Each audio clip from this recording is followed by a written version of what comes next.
Exposing the truth can put TV crews directly in the firing line. Confrontations can turn nasty, terrifying, and even painful.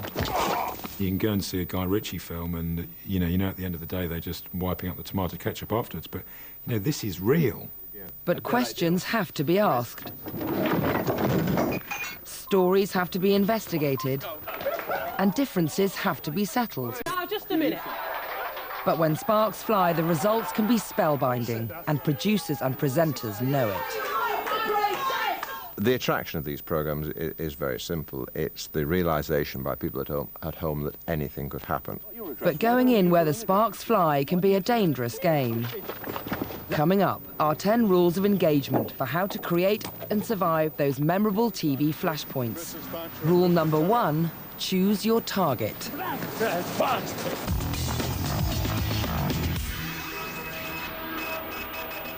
Some people are more volatile than others. Why, you think I'm scared of you? It's not a question of being scared. I'm scared of you? Self-control is not their strong point. Oh, the boys won't have that. Now, just piss off. If you've chosen a target that reacts, you can strike TV gold. As a reporter, you kind of, you're hoping for fireworks, really. What you really want to see is a ruck. You want to see something happen. One man who delivered the goods was Arch Tambakis. He was a radio announcer, accused of sweet-talking female listeners into lending him cash over the phone. When a TV crew confronted him, his charm seemed to have deserted him. She's got the check numbers, yes. Oh, you're a low ass. Mr. Tambakis, several women have spoken to us. And several women go and have sex with him, if that's what you want from it. What do you want? What are you going to do? Give us a phone. What are you going to do? Give us a... What are you going to do? Give me the microphone. Right. You want me to smash that as well? Mr. Tambakis, we just want to know... Okay. Well, go and get stuff and don't try and stick it up. All right? We just want an answer. You don't want an answer. You're a slut like the rest of them, all right? They feel that you've abused... You feel nothing. They feel you've abused their trust on the radio. That you conned them. You're the one that conned me, sweetheart. You sweet-talking little slut. I just want you to give us an answer, that's all. I've given you the answer. Since when have you been playing law? Since Holmes turned into a poofter and a drunken? Or you turned into a slut from Sydney? Go and wake up to yourself, you bloody stupid bitch. Discovering a target has a colourful vocabulary can make a mundane encounter much more memorable. But not every target is so chatty. When cornered, many of them seem to be people of remarkably few words. Could you tell me what checks you actually did? I'm sorry. I'm afraid I can't comment on those matters. Which doesn't make for exciting TV. Can you tell us why you've not responded to our request for an interview? It can feel a bit disappointing that they say nothing, walk away, stony-faced, because they know that anything they betray will say something. Can you tell us why you're leaving the country? If you want something more compelling, Or can you tell us where you're going? Follow our second rule. Have a battle plan.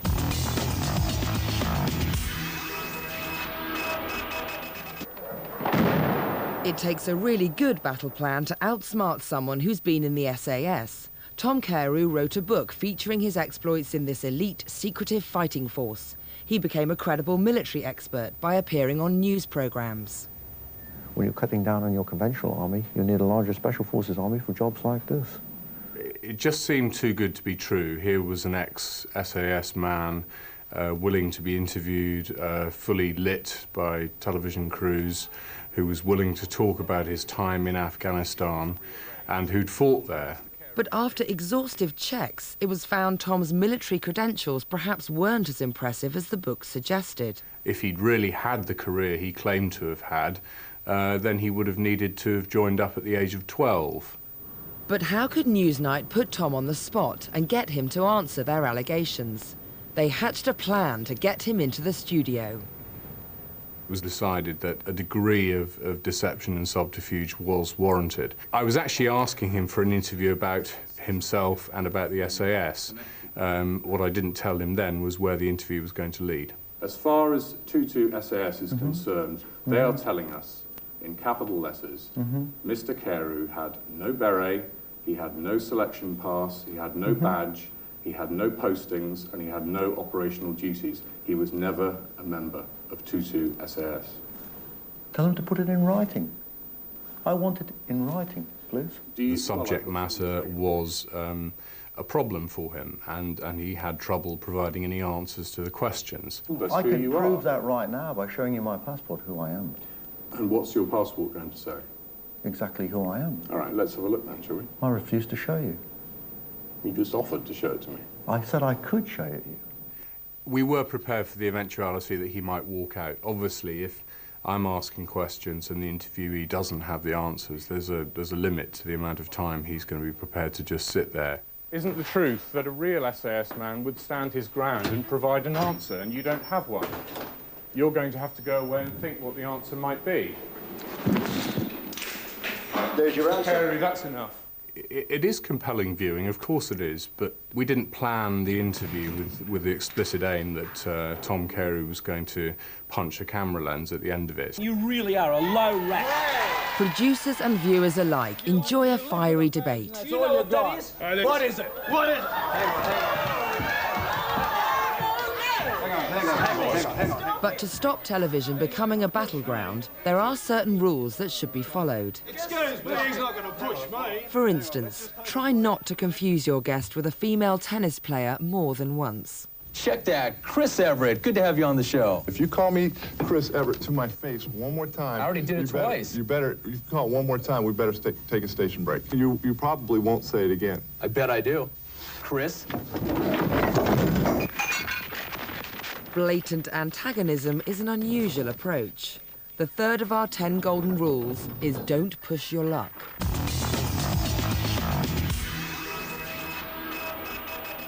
There's a fine line between dramatic TV and complete chaos. Producers and presenters may want confrontation, but only if they can keep control. That can be a problem if the show is live.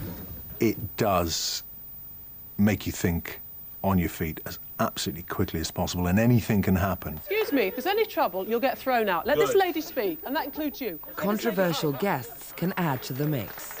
Is somebody going to end up with egg on their face? Is somebody going to get really angry? Is somebody going to smack that guy in the corner in the eye because he deserves to be? That's half the fun, and that's half the fun of doing them as well. Now, just a minute. I am not... It's a potentially explosive cocktail, and producers can push their luck too far. Hello? Reporters can also push their luck too far. Some questions you just can't ask a lady.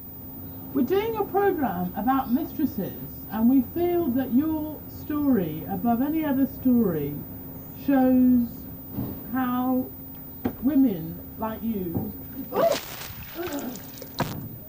Some people just don't like cameras. Hello? Take that thing away, right? Just take it away. Do you mind taking it away? There's nothing like it to spark trouble. What do you mean, leave it out? This is my place. This is the street where I live, all right? So off. People. You've got to know how far to go. I mean, I think a lot of reporters and presenters, and good luck to them, try to provoke the bad guy. Do you want to come and see our guy? Certainly, if you're going to push your luck by accusing some potentially violent characters of cigarette smuggling, you should have backup.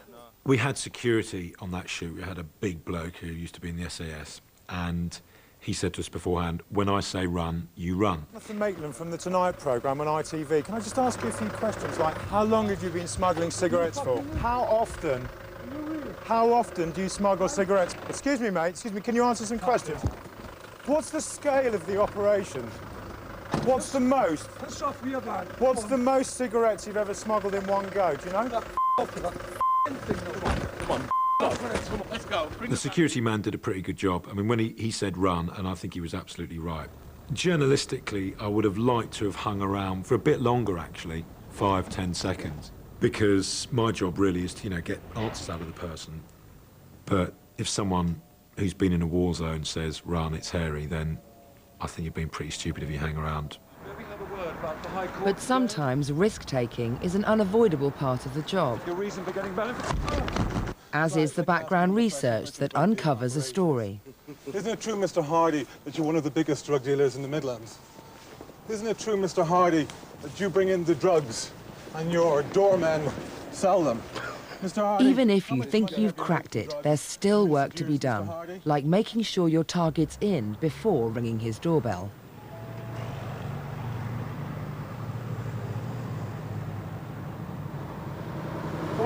like to answer some questions about why you attempted to bribe staff at the Hackney Stadium. If you don't want the big moment to be a flop, do your homework.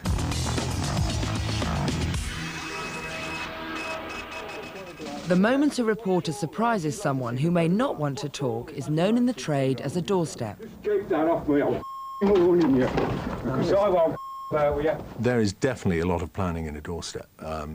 You can't just happen along to someone's house with a camera, knock on the door, and they'll come out and spill the beans and say, it's a fair cop and gov. It's like an iceberg. The bit you see on the screen is nothing to the great mound of research you've done underneath. You first of all have to decide if it's justified, because you are going to be infringing somebody's rights to an extent, invading their privacy, and so the story's got to warrant it. You went to Romania as a charity worker and you ended up sexually abusing youngsters, didn't you? A reporter must get their homework right if they want to be confident of their accusations, especially if they're ruining someone's wedding day. Marriage, according to the law of this country... When the Kenyan team pretended to be filming a bride's wedding video, they weren't there to make her look pretty. I never thought we'd get into a position where we were so 100% certain that a marriage was bogus. You're normally sure about a bogus marriage after the event, because the people aren't living together, because, you found out the information afterwards. To know before the wedding was highly unusual. And if any person present knows of any legal reason why this couple should not be married here today, they must now declare it. Excuse me, I've got a problem with this. This is a bogus marriage. The bride got paid to have this marriage. The guy here, some of these people have been here before, and this bloke here, George, organised it and has taken £3,500 for this. Am I right? You've taken £3,500 to do this marriage, haven't you? To set this marriage up. This is a bogus marriage to get around the immigration laws. You met this guy for the first time a few days ago. We've seen you took £3,500 for this marriage, didn't you? You've been bragging to us that you've done more than 50 before. Me? Yeah, absolutely. I mean, if we had 1% sort of doubt about this marriage, and I stood up and got it wrong, and it was a genuine one, I think I might have found it difficult to get any work again. I mean, destroying somebody's, big day. Catching someone out on camera does make dramatic viewing. Mr. Bond? People don't take kindly to being accused on TV, and they're not always subtle about how they tell you. But if someone does hit out, the big question is, who will they go for? Now, I always say, or to myself, that, well, if they're going to go for anyone, they're going to go for the reporter. The reporters always say, well, if they're going to go for anyone, they're going to go for the camera. I mean, my feeling is they'll probably have a go at the cameraman first. But I guess that all cameramen will say they'll probably have a go at the reporter. And in a way, it's kind of like conning yourself to thinking, I'll be all right, it's not going to happen to me, it'll happen to everyone else. But whoever they go for, the rule is, don't fight back. Leave the camera alone.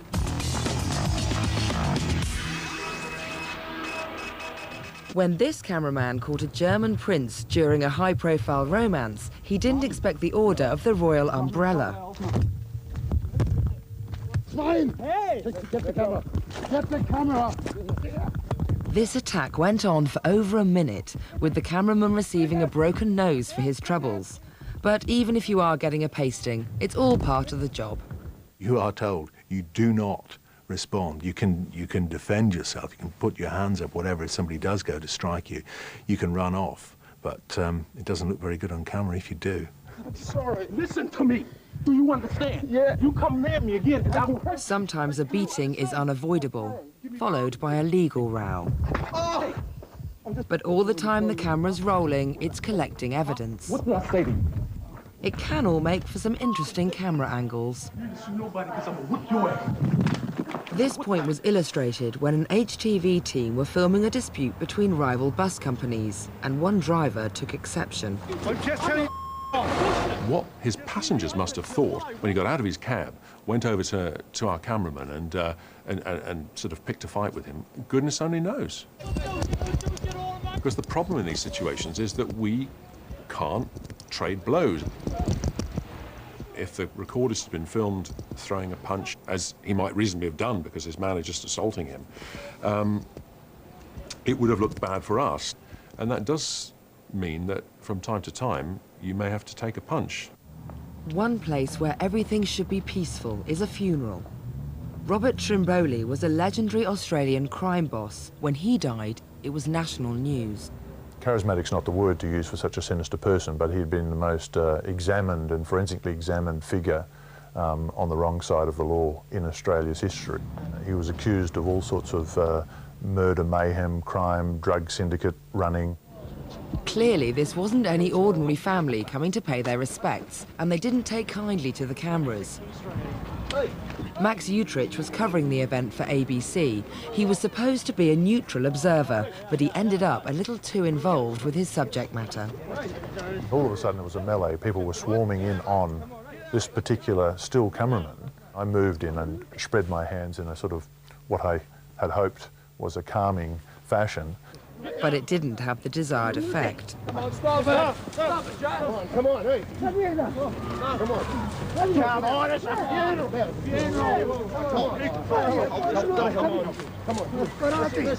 Come on, hey! This isn't a normal approach for covering a story. It's very unusual. I mean, by the fact that you don't often have a Godfather funeral where, you know, the mourners get involved in a fist fight with the reporters. I remember the first chap I hit square on the jaw. I was lucky enough to get him square on the jaw, and I can remember the look on his face of sheer disbelief. You know, like, how dare you? You're not supposed to hit back. I was very, very sore the next day, and also I had a very sore right hand from hitting those people. Max, mate. In Australia, they don't mind the reporters hitting back, and Max has since been promoted to head of ABC News. Pretty hard way to earn a buck, isn't it? You were only really there to ask one thing. Did you or did you not, you know, steal Mrs. Smith's handbag? Get off me! Please, can you tell us why it is Dad, that you don't finish off work for your customers? Get off me! Can you please explain to us? Can you tell us what's happened to all... Overdo it, but you know, you do have a responsibility. Yes, people do want to know the answers. Would you like to tell us why you hit staff in the kitchen? Whatever happens, you mustn't stop asking the question halfway through. Because sometimes just shouting the question is enough. Because you see the person in the camera lens, they're walking in and out of their house or their office or whatever, and you hear the question, and that's enough. Hi, we're filming on behalf of London Weekend Television. We're just been told by the Camden County Council that you've been on licensed premises here. Are you an illegal sex shop? Most of the time, it's not what they say that tells you whether they're guilty or not. It's what they don't say. Secretary of State, that claim that you made... Some of the toughest questioning on TV occurs in political interviews, and the same principles apply.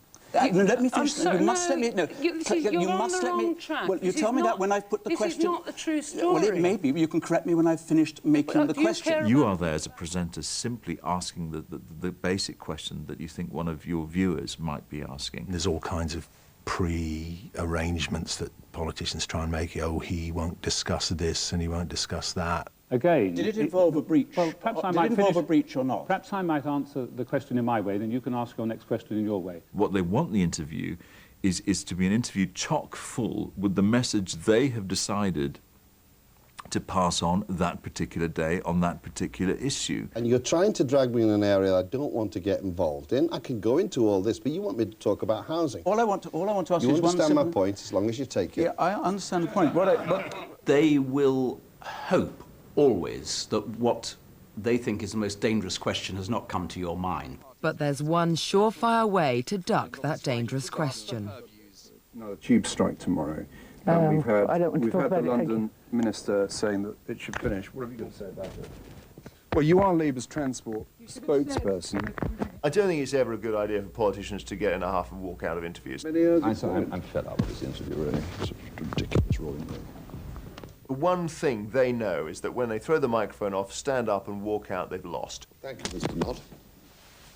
My own feeling is that a politician who gets off in a huff, especially if the question is a fair one, makes him or herself look rather silly and tetchy. I am not going to go on arguing with you on a thing that I did not come here to discuss. Mr. Tizard, your own Prime Minister has said that the way in which this was done does not look good. If we don't ask the nitty-gritty nasty question, what are we here for? And where you ask that nitty-gritty question is also important. I'd like to know what you're going to do about my car. I'm taking no photographs here. I'd like to know what you're going to do about my car. You took my car 2 years ago. You took my car 2 years ago, and now I'm told it's scrapped. If you want answers, choose your battleground carefully.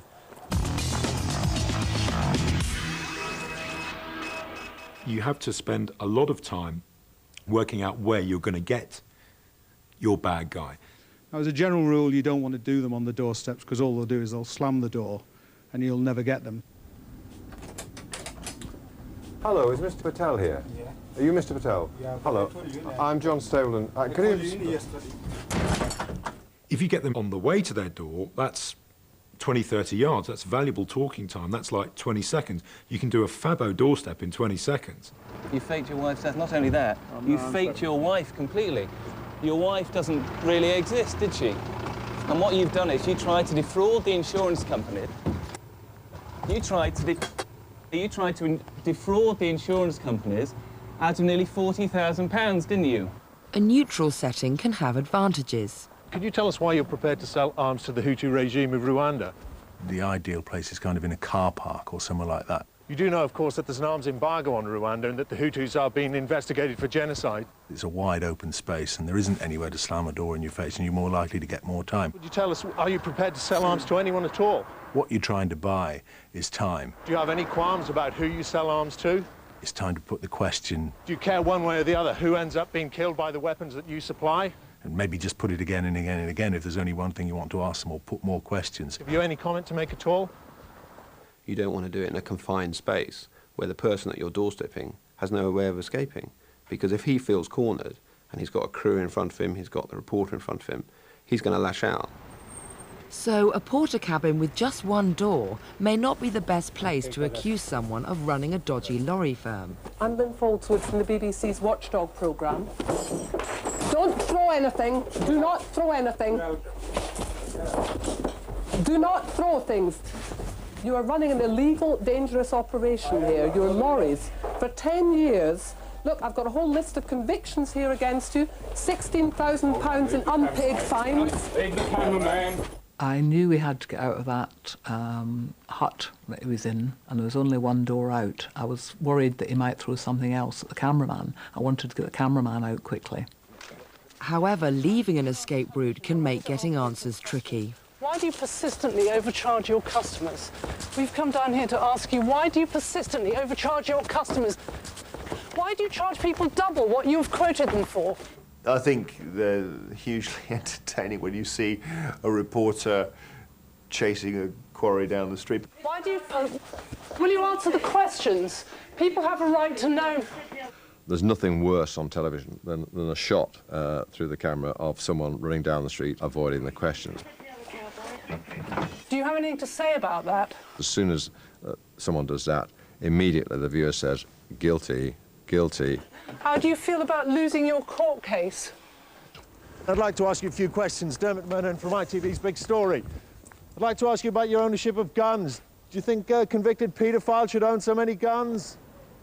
I mean, sometimes they're in a car, and you can't help it. Ah, hello. You didn't come to see us last week, so I thought I'd come and see you again. Have you got anything to say about that van, by the way? You've just got to speak to them as much as you can before they drive off. Mr. Copping, is that the boss? Even if you've picked a good battleground, you're still not home and dry. Good morning.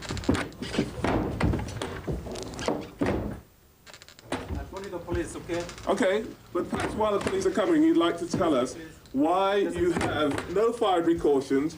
The rooms here are overcrowded. Our next golden rule is be persistent. We could carry on this all morning.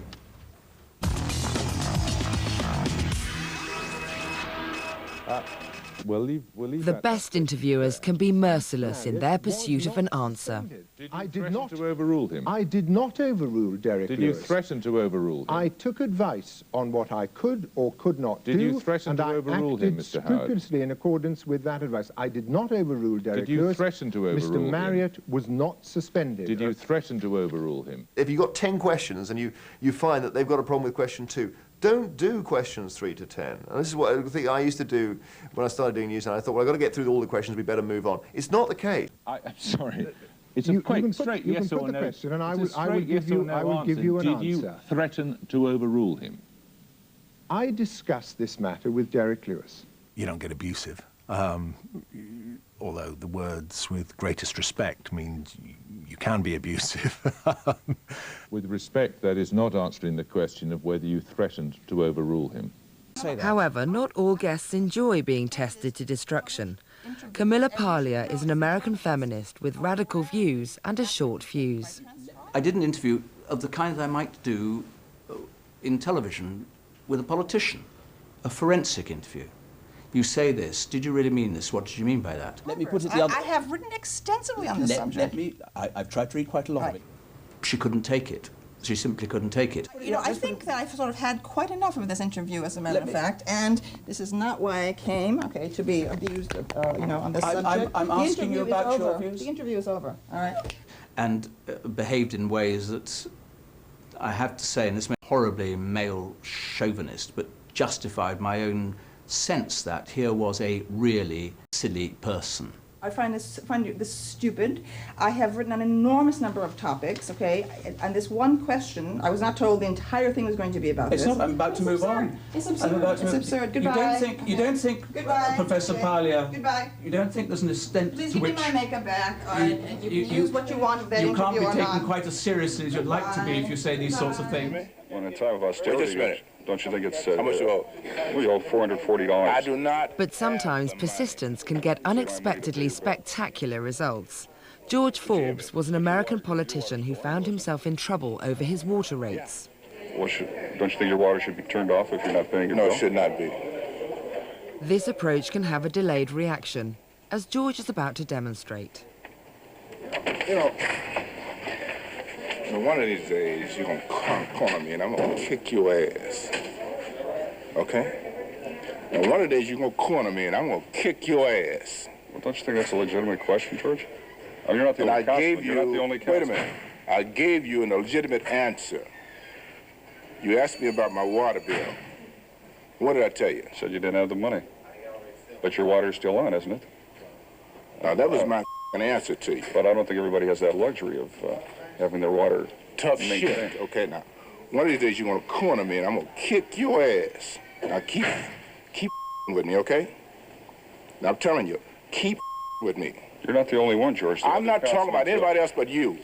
Now, I gave you a goddamn answer. And I asked you a follow-up question. I gave you a answer. Now, one of these days I'm going to kick your ass. And it might be this goddamn one. Now, you got your answer. Now, get out of my goddamn face. Thank you.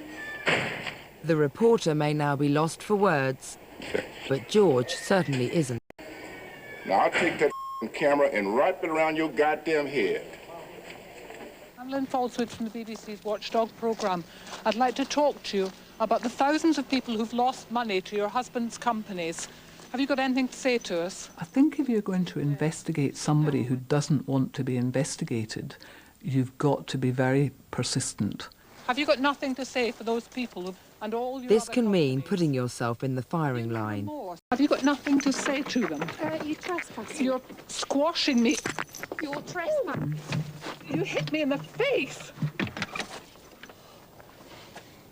Nice woman.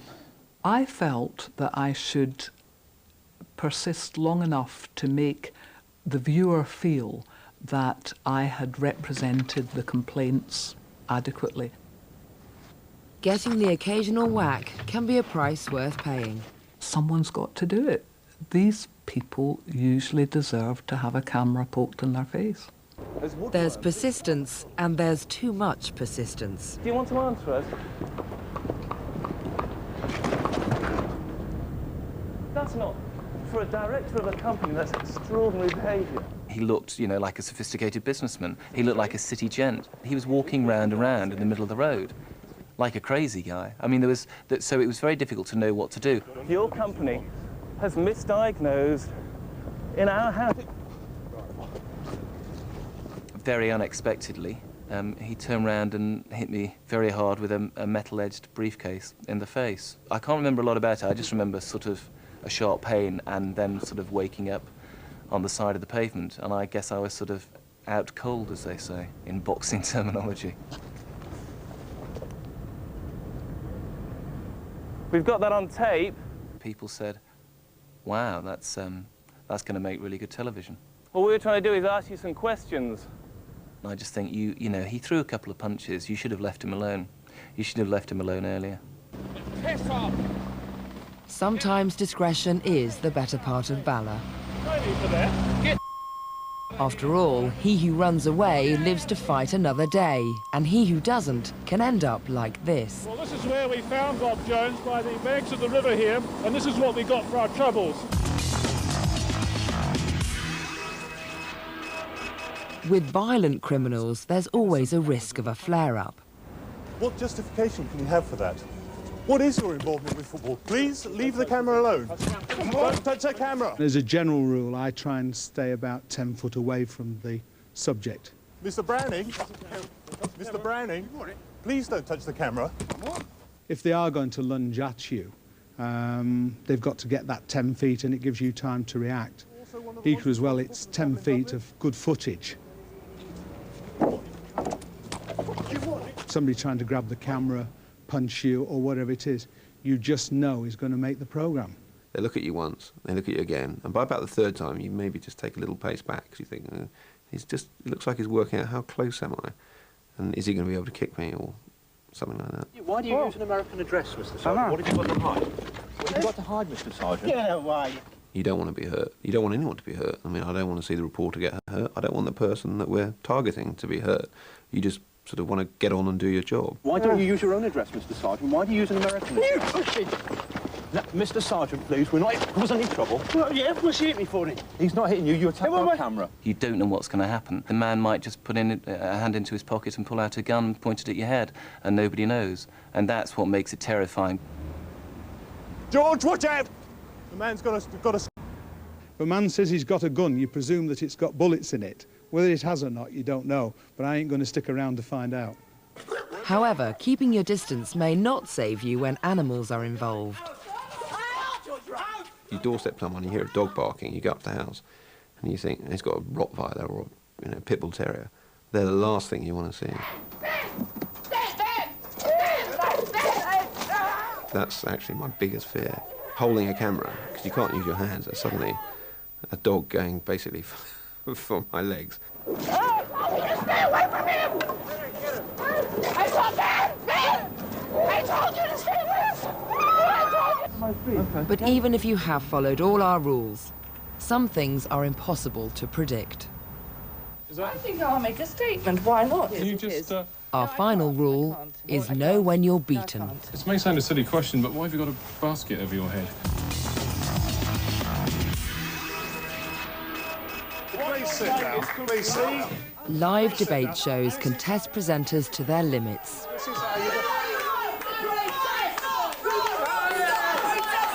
Wonderful. We'll be back in a minute when we've cleared play school up. Anyone can turn confrontational if you don't control your temper. I think you've got to remain ice, cool and calm. They didn't know where Guatemala was. Hey, wait a minute! They're going to die. Wait a minute! If a presenter does lose their rag, they're courting disaster. Hey, listen to me! I'm telling you, I'm telling these young people. This is my show, and if you don't knock it up, I'm throwing you out personally. Now, do you hear that, Marine buddy? All right. Listen. When a guest starts destroying the set, you know you're in trouble. You as the programme maker, and ultimately on screen, you as a programme presenter, have to be able to exercise some control. Some guests are uncontrollable. And the presenter may have to admit defeat. When trouble erupts, the results can be spectacular. But what's it like living in the line of fire? The joy of the doorstep is that you never know what they're going to do. I mean, it is quite exciting. I think I wouldn't do it if it wasn't. Wonderful footage. I love it. You keep doing it, I'll keep filming it. You have no idea what is going to happen next. That's the attraction for the presenter, that's the attraction for the audience.